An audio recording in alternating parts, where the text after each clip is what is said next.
Hey everyone, welcome to another episode from Ampro Engineering. Here we have our Traxxas Unlimited Desert Racer, and in this episode we're going to take a look at this. These are the little radiator fans that used to mount right back in here. In fact, they really added a nice amount of scale realism. They used to hang out right there, and you can see that when originally placed, they give a good amount of detail. In fact, I've painted these this charcoal color. They used to be this black ABS plastic. Actually, it's more like PC ABS. If you open it up, they even went as far as to throw in a couple little fictitious fan blades. Well, that's fantastic. We're going to take all this junk and throw it away because we can't have fake fans. We are going to use this adapter. So we have gone ahead and made this little piece here that goes on the back of the fan enclosure like this. And not only are we adding operational fans, but we're also going to make them do something. This duct is going to push air into the ESC to aid the fan in the ESC in cooling. Let's go ahead and do this. So these are the fans that I've used. These are 12 volt DC fans. They do have 3 wires, but all we're going to use is the red and the black, as the yellow wire, from what I can tell, is a signal wire or sensor wire, so we really don't need this one. It is important to note the direction that it blows the air, and I've plugged these in with the 12 volt source and discovered that it blows air in the direction of the arrow. So since we are going to want to suck air in from these, we'll want it in that orientation. To install them will be pretty straightforward. You take these fans, which are 40 millimeters by 40 millimeters by 10 millimeters, and we confirm our orientation, and we simply drop them on top of those pegs. Now what I'm going to do is tuck the wire in just for a moment because I want to make note of something. When you install the enclosure lid, it goes this way, it is not going to fit. And the reason for that are these ribs right here that we'll have to cut out. You can use a Dremel, but I'm going to try and see if the flush cutters will work without stabbing me in the eye. So we'll get the goggles on. The reason why you have to cut this out is because we are limited in depth because of the roll cage. So I wasn't able to make the other side a little bit deeper. We are going to have to cut this area up here to gain sufficient depth. And after you cut out that rib, it should seat perfectly. You will have to do both sides. Now, in order to route the wires, I didn't put any holes in this because I wasn't aware of what everybody's electronic situation was, but my goal for my application is to put some holes on this side over here, because on the standard ESC, all of the main motor wires route on this side, and it's kind of messy, and on this side of the car is where the battery input is, and that's where we get our voltage. So I'm using a small pin vise here to just poke some holes, and then I'll just route a couple of very small gauge wire through this. All right, we're going to make sure that our wire gauge does in fact fit through the holes, and it should be snug, but theoretically, oh, and it does fit. Wow, good. I'm glad because I never tested it. So I've modified the fans. I've cut off the connectors because I don't want to use that one, and I've also cut back that signal wire. Okay, so again, noting the airflow direction, we'll install these just about like that, and then we're going to just make sure the wires are long enough, and let's solder these together, and then we'll route another wire in so that we don't have 2 sets of wires poking out of this. Let's route our wires through here now. I'm going to shove them as far as they can go for the time being, just because I want to get the case as far from the soldering as possible.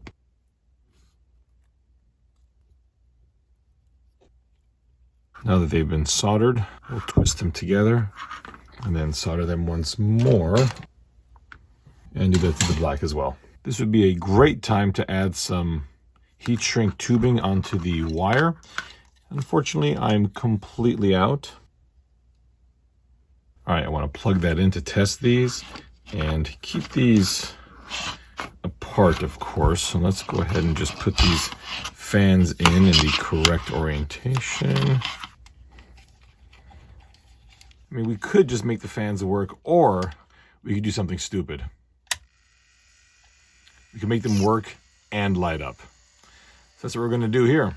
In fact, it's a good idea to rotate this so that the lights are in the same spot. Theoretically, we should feel some air start to come out of this, and I do feel some air, but like any fluid, air will take the path of least resistance, which means it's all coming out of this hole here.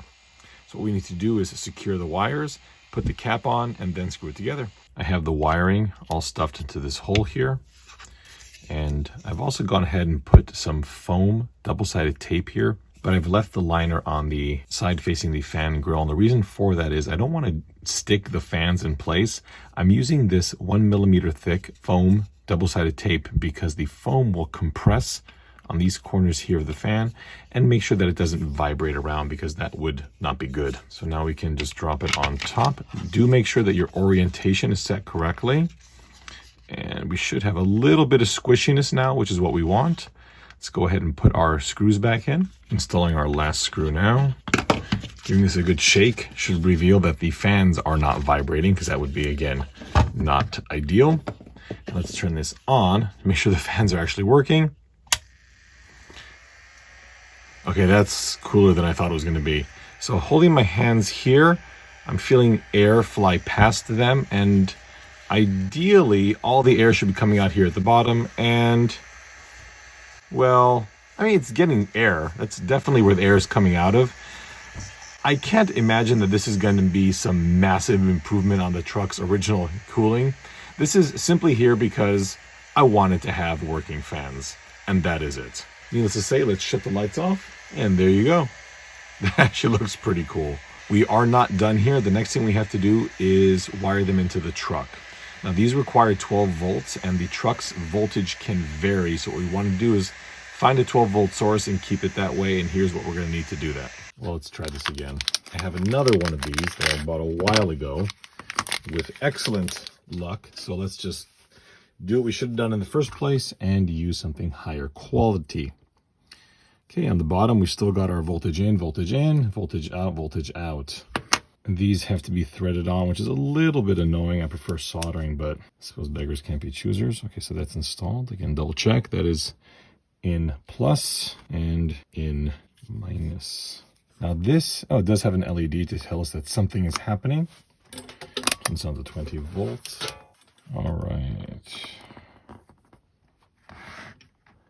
This is one of those cases where we need 3 or possibly more hands. So you want to turn this counterclockwise, and we'll get it to 12. Whoopsie daisies. All right, there's 12 volts. I was messing around with this potentiometer here, and I spun it all the way until, again, this is to the counterclockwise, until the voltage altered. And what ended up happening was the fans started to spin a little faster when it hit 12 volts and started to actually change the value. I don't know if this is the current side or the voltage side, but what I can tell you is that these don't come with instructions.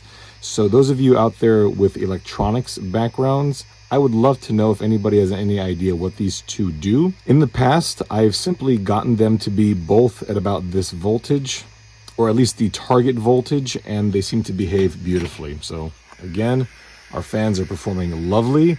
There's quite a lot of air coming out down here. Oh boy, I can really feel that. I'm surprised.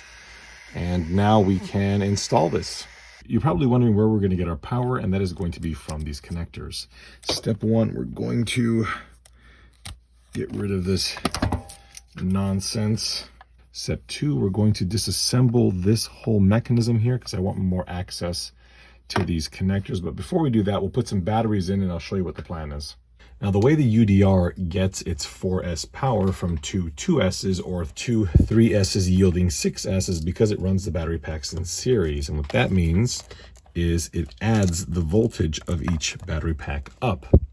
So if I get this positive lead here, and you can see that it goes from there to there, which means we have to pull our other voltage from here. You can see we're getting 15.7 volts, and that is from going positive of one terminal to negative of the other terminal.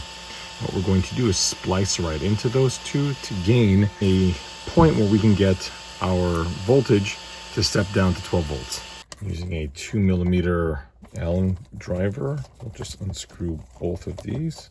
These are M3 screws, I believe. This will take out the block here where, oh, actually I've got my adapter still plugged in on the bottom. Here is where we're going to get our voltage. And I'm basically going to, and I think I can just barely do this. I'm going to just solder directly on to this tab back here on this negative one, and the same on the positive one right in here, voiding all warranties. Using a flathead screwdriver, I was able to push the spade connector out of the TRX plug and just solder directly onto it. We'll push that back in, and then we'll have to do the same with the positive onto this positive cable as well. Sorry, it was just impossible to get footage in here with my arms and the camera, and the soldering iron just wasn't going to happen. All right, and as you can see, there is our JST connector. Now I wanted to make something very clear. Where I have wired this, it will be hot at all times. This is why we're also going to wire in a power switch.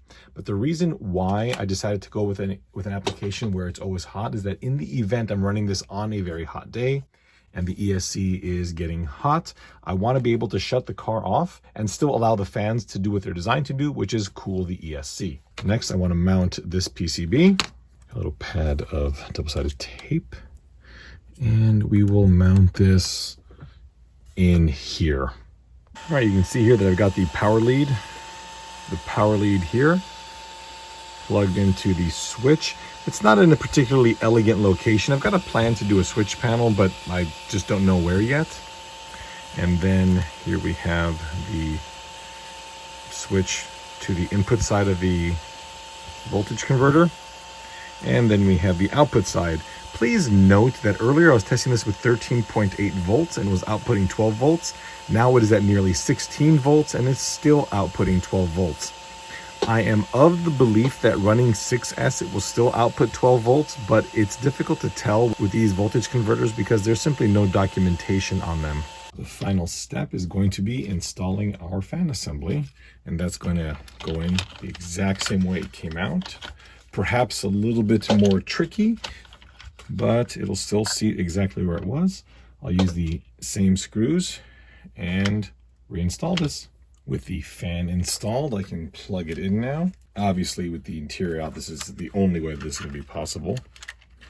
And later we'll be reinstalling the interior, which will tidy everything up. We'll zip tie these cables out of the way so that nothing gets jammed anywhere it shouldn't. I think now we need to see how this works. So we'll just reach under the truck where my switch is and hit it.